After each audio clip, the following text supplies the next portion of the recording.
Hello friends, स्वागत है मेरे यूट्यूब चैनल पर। और इस नई वीडियो में जैसा कि आप सभी को पता होगा कि यूपीएससी हिंदी मीडियम वालों के लिए हिंदी साहित्य सबसे बेस्ट ऑप्शन माना जाता है, जो कि स्कोरिंग भी है। तो हिंदी मीडियम और हिंदी साहित्य ऑप्शनल के साथ 105वीं रैंक के साथ टॉपर दिव्या तंवर राजपूत, जो कि दिव्या मैम है, इनकी आज कॉपी का हम रिव्यू करेंगे। इनका ऑप्शनल हिंदी साहित्य था, तो उनकी ये कॉपी है। दिव्या मैम ट्रस्टी की मेंटरशिप प्रोग्राम की स्टूडेंट थी, तो उनका ये टेस्ट का उत्तर पुस्तिका है। हिंदी साहित्य का ये जो सेकंड पेपर है उसकी ये कॉपी है, और ये पेपर भी 250 अंक का होता है और 3 घंटे टाइम रहता है।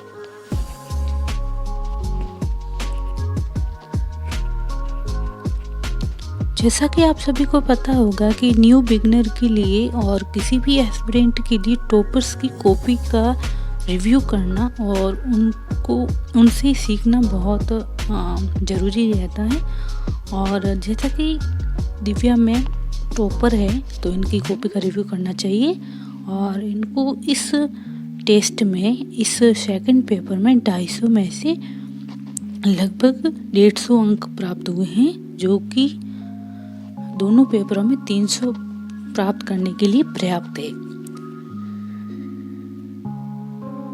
इस कॉपी में इनको जो फीडबैक मिले हैं वही, जैसे कि उत्तर अच्छे है, विषय वस्तु पर पकड़ अच्छी है, भूमिका व निष्कर्ष अच्छे है, भाषा प्रभावपूर्ण है, उत्तरों का प्रस्तुतिकरण अच्छा है। मतलब सारा इनका पॉजिटिव पॉइंट है, तो इनका ये अच्छी बात है और ये इनका फीडबैक है। जैसा कि आप सभी को पता होगा कि हिंदी साहित्य में फर्स्ट जो सेकंड पेपर होता है उसमें जो फर्स्ट क्वेश्चन और 5वां क्वेश्चन होता है वो अनिवार्य रहता है करना। बाकी वाले क्वेश्चन में से 3 करना, तो 5 करने अनिवार्य रहते हैं। तो इनमें ये व्याख्या है पहले क्वेश्चन में, और 5वें क्वेश्चन में भी व्याख्या मिलेगी। इस व्याख्या में इन्होंने किस तरह से संदर्भ लिखा है और प्रसंग लिखा है, किस तरह से इन्होंने अपनी लैंग्वेज को सुधारा है, और लेखक है, उनकी रचना है, और इसमें लेखक ने क्या कहा गया है, सारा उन्होंने अंडरलाइन भी की है, ब्लैक पेन का यूज किया है।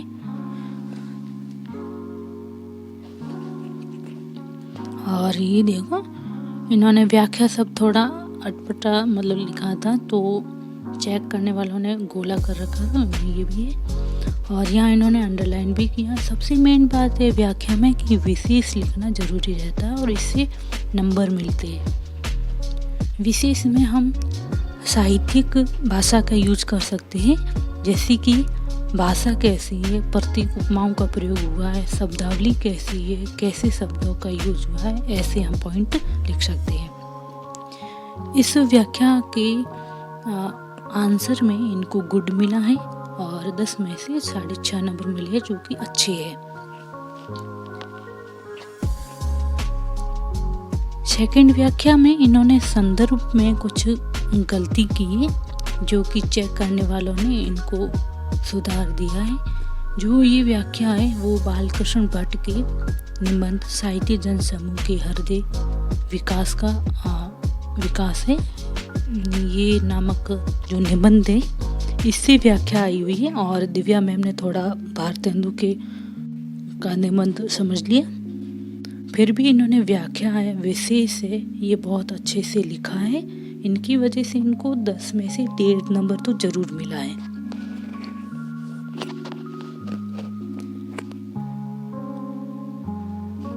विशेष में यही लिखना पड़ता है कि भाषा कैसी है, मुहावरा लोकोक्ति का प्रयोग, ये सब। और ये भी व्याख्या है। ये व्याख्या उपर्युक्त गद्य पंक्तियां नाटक लिए स्कंदगुप्त नाटक से लिया गया, जयशंकर प्रसाद की। यहाँ पर ये देख सकते हैं मात्र गुप्त का कथन है। और विशेष में इन्होंने क्या लिखा है, कविता को गौरवपूर्ण पद प्रदान किया गया है, भाषा अपने तत्समी रूप के साथ प्रभाव में ज़्यादा। ये यहाँ पर भी इनको गुड मिला है और 6.5 नंबर मिले हैं 10 में से। और व्याख्या में सबसे मेन बात है कि संदर्भ, प्रसंग, व्याख्या और विशेष के अलावा प्रासंगिकता भी लिखनी चाहिए, इससे नंबर मिलते हैं। और यहाँ पर इन्होंने ये व्याख्या है राजेंद्र यादव की, जो एक दुनिया समानांतर है, उनकी कहानियों से ये ली गई है। यहाँ पर इन्होंने कहानी का नाम थोड़ा नीचे लिख दिया है। और व्याख्या में इन्होंने ये जो बेचैन शब्द है ये थोड़ा गलत लिख लिया है। और यहाँ पर पूरी कॉपी में मुझे इनकी यही गलती थोड़ी जो मार्क की हुई है यही मिली, बाकी इन्होंने कहीं भी शब्दों में मिस्टेक नहीं की है, जो कि अच्छी बात है। और इससे नंबर मिलती है कि हम हिंदी की लिखावट में कोई भी गलती ना करें। यहाँ पर व्यक्ति में वह थोड़ा अलग लिख लिया है, इसको हमको ध्यान रखना चाहिए।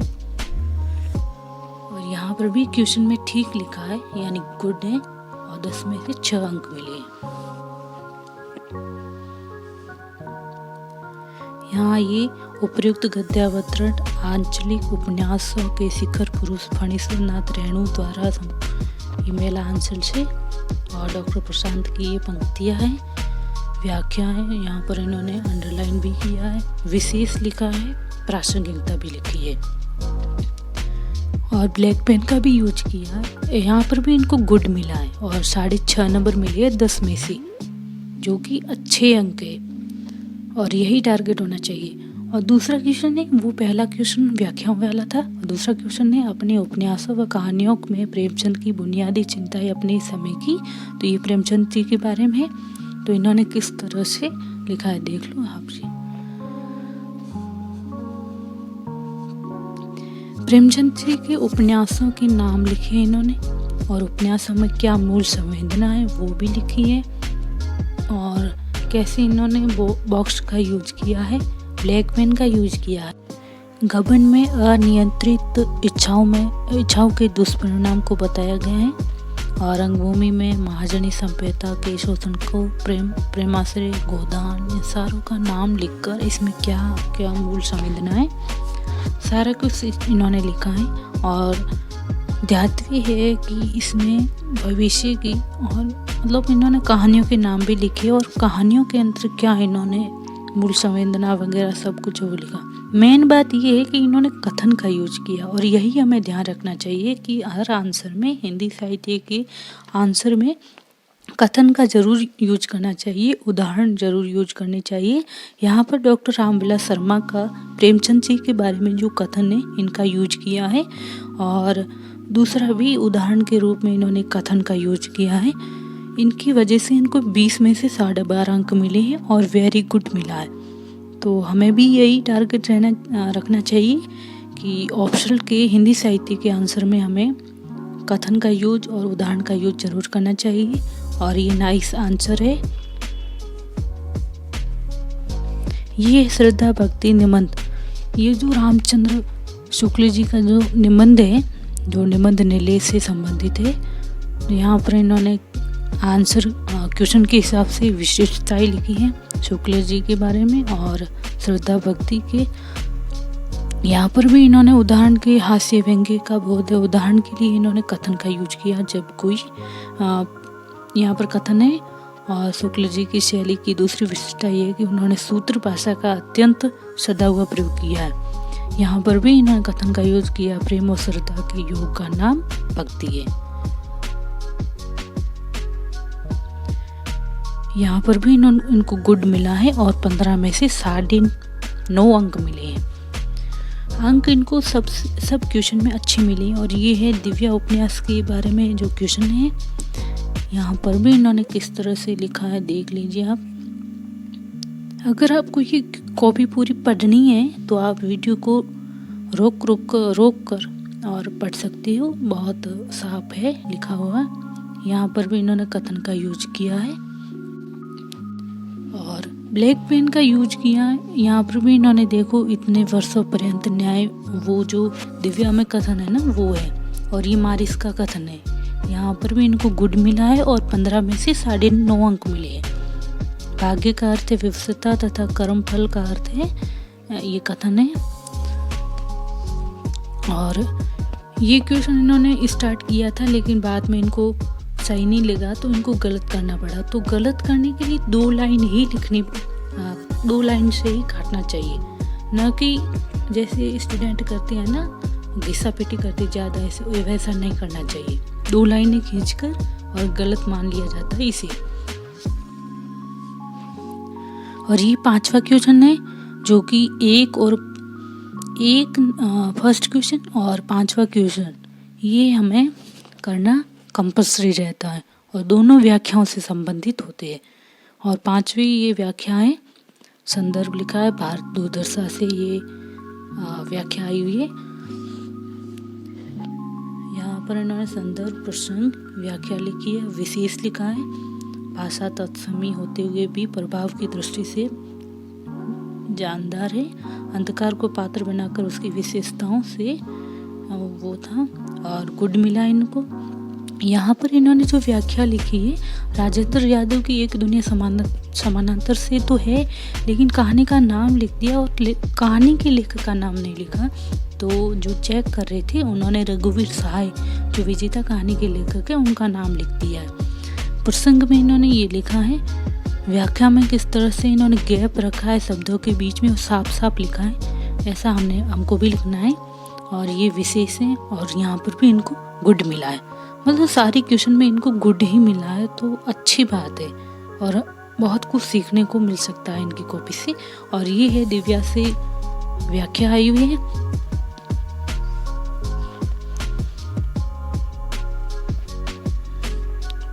यहाँ पर इनको विशेष जैसे कि नारी के प्रति सामंतवादी दृष्टिकोण, इसमें नारी को सिर्फ भोग की वस्तु माना गया है, चाणक्य के माध्यम से भी नारी की उपेक्षा की गई है।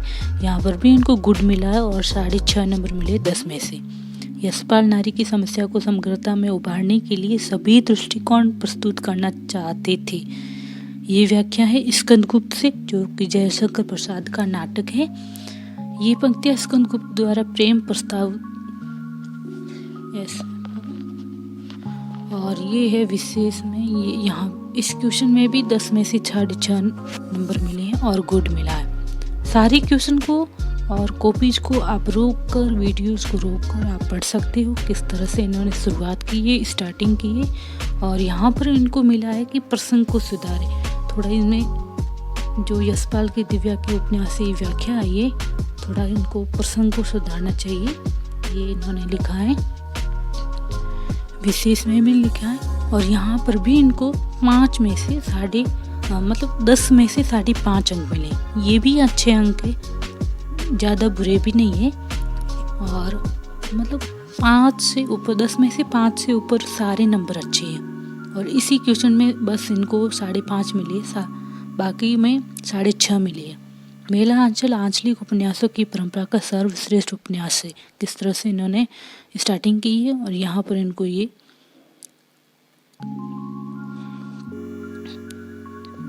लिखा है इन्होंने व्यंग्य शैली बारे में। और ये और कथन आ गया, कमली के बारे में कथन है। और ये किस तरह से इन्होंने उदाहरण का यूज किया है।